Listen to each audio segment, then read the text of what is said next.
Ano itong executive clemency na iginawad ni President Bongbong Marcos kay dating Iloilo City Mayor Jed Mabilog? At sa nagdaang mga linggo, naging laman din ng balitaan ang salitang ito nang hilingin ito ng pamilya ni Mary Jane Veloso sa OFW nang ibinigay sa Pilipinas ng Indonesia ang kanyang kustodiya. Ito ang natatanging kapangyarihan ng Pangulo na ipawalang sala ang isang bilanggo o di kaya'y paikliin ang sentensya nito sa bisa ng Section 19, Article 7 ng 1987 Constitution. May iba't ibang klase ng clemency na ibinibigay ang Pangulo.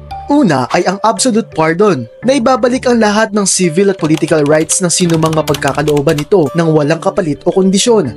Conditional pardon naman ang tawag sa pagpapalaya ng isang person deprived of liberty o PDL sa ilalim ng ilang partikular na limitasyon at alituntunin. Karaniwan silang isinasailalim sa supervision ng probation at parole officer. Maaari rin namang ipagpaliban lang ang pagpapataw ng parusa.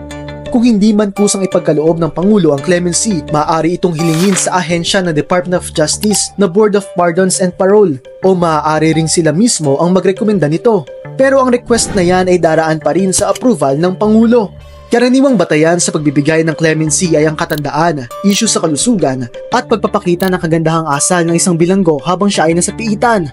Ano ang mga kwalifikasyon para simulan ang aplikasyon ng clemency?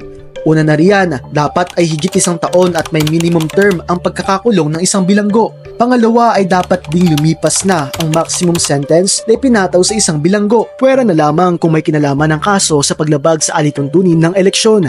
Kabilang sa ilang kilalang personalidad na binigyan ng mga nagdaang Pangulo ng Executive Clemency ay sina dating Pangulong Joseph Estrada, Senator Robin Padilla, at ang Amerikanong si Joseph Scott Pemberton. Ano ang tingin mo rito, kapatid? Makisangkot sa talakayan sa pagiging maalam. Sundan ang social media pages ng News 5.